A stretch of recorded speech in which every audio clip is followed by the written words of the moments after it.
This is my shoulder rehabilitation process, stage 1. I highly advise you guys to go get advice from a physiotherapist, direct advice before you try any of these exercises, because while I have rehabbed my own shoulder from pretty bad dislocation, multiple dislocations, to where it is at now, where I can hang for minutes at a time and do muscle ups and jump all over walls and do whatever I can do now. I still recommend highly that you go make sure that the physiotherapist, because they can see it in person, and make sure it's ready for some of these things. So show them this video, show them some of the exercises that you're going to do, but ultimately just get the clearance from them. So stage 1 is designed for immediately after dislocation happens, or not necessarily a tear. A tear you want to let recover more before you go on to doing any of this stuff. But this is just after dislocation, when the shoulder feels super loose. It feels like it might not be sitting in the right place in the socket, in the glenoid cavity that it should be, and you can't lift your hands above your head. So once again, go get a physio to clear you on some of these exercises before you do them, but this is my process for those of you who are ready. Lots of what you're going to be doing is a lot of very, very light weight and relaxed shoulders. Okay, so you're just going to be trying to get the gravity to pull down and pull down on the arm and work it so that the shoulder muscles themselves that are holding the socket in place relax, so that the shoulder can actually relax and fit into place where it needs to be. A lot easier than you trying to keep it all tense and do big exercises to get it stronger. We're first going to focus on making sure the shoulder's in the right place in the socket. So once again, in this exercise, you're just letting the arm hang, and you could have a weight in it, 5 to 10 pounds, and you're just allowing it to pendulum. Okay, and you'll definitely, especially if your shoulder is as loose as mine was at times, you'll feel the kind of socket pull down a bit, but it'll ultimately feel good because it'll kind of place itself where it needs to be. So for the second exercise in this stage 1, you need a rubber band. You can get these at rubberbandits.com or look in a exercise fitness equipment shop. The one I used directly, 2 weeks after my initial injury, was the thinnest one I could find. Like I said, I wouldn't do anything for at least 2 weeks after the initial injury, and then assess it from there. But these are ways to feel it out, because ultimately, to really recover your shoulder, you're going to have to feel things out. You're going to have to get used to kind of some trial and error, which is part of the reason why I find lots of the clients that come to me get to a certain point with their shoulder recovery, because they'll be given exercises that are, basically guaranteed safe as much as you can. But ultimately, if you really want to get it to the point where you can hang and swing and do the monkey bars again, you're going to have to, feel things out. And sometimes, unfortunately, that requires a tweak here and there. But you try to do it in a way where it's going to mitigate as much risk as it can to re-injuring it majorly. So very, very thin, small, low resistance band. And I'm just putting it around the bar here, and I just kind of relax my arm. And so this is even before my hand can go above my head, before I can pull it above my shoulder, sorry. And this is one of the processes I kind of used to first start with experimenting with how it felt to have my shoulder above my arm above my shoulder again. So I would either go down like that, or I would just go back enough until it kind of started to go over my shoulder. But ultimately, just like with the weighted exercise, I'm relaxing the arm and shoulder so that this band can do what it needs to do and pull that arm and cause it to reposition itself where it needs to be in the socket. And that should happen naturally, because that's what the socket's designed for, and that's how the muscles are designed. But when you have some loose muscles in there that are not doing their job, sometimes the shoulder can easily stick out of place, and when you've been tense all day, it'll stay in that position. So this is one of the kind of ones you need to do just to relax it and get it back into place.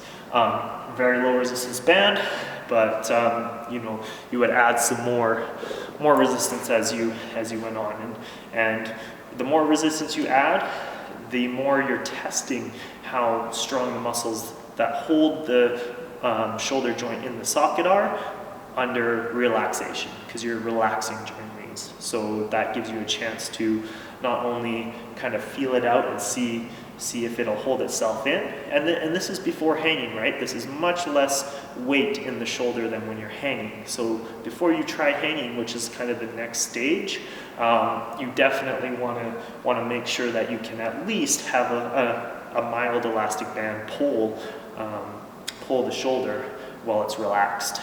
Now that you can get your arm above your head without worrying about it re-injuring, and you can put a little bit of tension on it with either a weight that's hanging or an elastic band that's pulling on it while it's relaxed, you're going to start to begin the process of hanging. And I use hanging because hanging is, if you're going to do anything while you rehab your shoulder, and now it can't just be when you dislocate your shoulders, just go start hanging. That's the worst idea ever. But if it's used properly, hanging is what's going to save you, and you have to continue to hang every day if you can. And you'll be amazed at your thoracic, upper body, and shoulder health that results from it. So, big advocate of hanging, if nothing else, hanging for a few minutes a day. There's a gentleman named Ido Portal who has a 7-minute-a-day hanging challenge, but whatever you do, I'm a big advocate of it. So we're going to start hanging without our full body weight. Now in parkour we hang a lot on walls and bars, so I'm going to show you a way to modify both. It's super simple. Okay, so you're at a stage probably a month to 2 months into your recovery where you can get your hand above your head and you can put a little bit of weight into the shoulder while it's relaxed. Not a lot, not your whole body weight. Do not go too fast. Very, very slow, feel it out. But you're putting your arms up above your head, okay? And you just put one foot up on the wall, and you relax your bottom leg, and you just relax your bottom leg just enough to put a little bit of your body weight in your arms. And obviously from there on, that's up to you how much you're going to hang, but it gets progressively you progressively put more and more of your own weight into your arms is the idea of that. When you're dealing with an actual bar, you need something that, just like the wall, is low enough for you to keep your feet on the ground. But you're going to put your arms up on the bar, and you're just going to basically put just enough weight in to your shoulders and your arms that they can relax and obviously not be injured. Now, you have to be super patient with this. It's the only way that you're actually going to rehab the shoulder. I mean, super, super patient. Don't just start going to do a bunch of arm exercises expecting that's going to help. This is very, very minute muscles in the shoulder that you're working with here, and they have to be recalibrated basically after you've injured them like you have. So they're the best thing I've found, and I mean I've re-dislocated after the first time, which took a lot of force, but after the first time it was a lot easier after that, and I re-dislocated it probably 6 or 7 times, and always I thought I was being super, super careful, but at the end of the day, it took me that many times, and it was very painful each time. It took me that many times to figure out, and going through the rehab process again and again to figure out what the limits were at what stages. So like I said, very, very patient with your progress here. Do not put a bunch of weight into your shoulder. You're better safe than sorry with these ones. In terms of actual exercises to gain some level of strength during stage 1, they're all going to be stability, mostly based on stability, but they're going to be under your shoulder. Okay, so you're going to be underneath your shoulder the entire time. So there's one where you get an elastic band. You can also do this with an exercise ball, and you just stand on it, and you put your arm up, and you write the alphabet out. Now, stance is important. I mean, athletic stance, bent knees, weight in your heels, tight abs, everything that you need to make sure that your body's not shifting and morphing as you're doing this and you're not compensating from anywhere else. It's all in the shoulders. It's just all movement in the shoulders, okay? So I'll show you from this angle just in case it helps at all. But you have the band. This one's way too heavy for what you should be using at stage 1. It might need to be like the weakest band you can. You just need like the tiniest bit of resistance. Even to hold a soup can would be sufficient, okay? But you're just drawing the alphabet against the wall. Okay, and it's all movement from the shoulder. One of the only other exercises I would recommend at this point in time is just one of the very basic rotator cuff exercises that you have probably been shown by your physio by this point.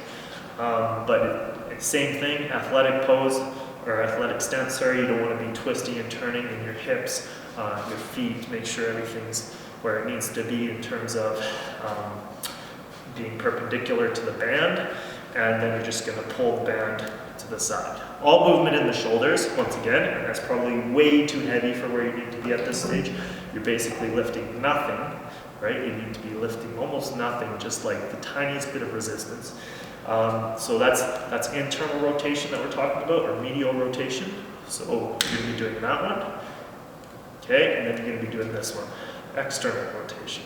So same thing. This one gets a bit awkward sometimes, but once you get the feel for it, it's all right. So you just movement from the shoulder. The humerus is rotating the socket on both of them. Okay, you're not lifting your shoulder up or out.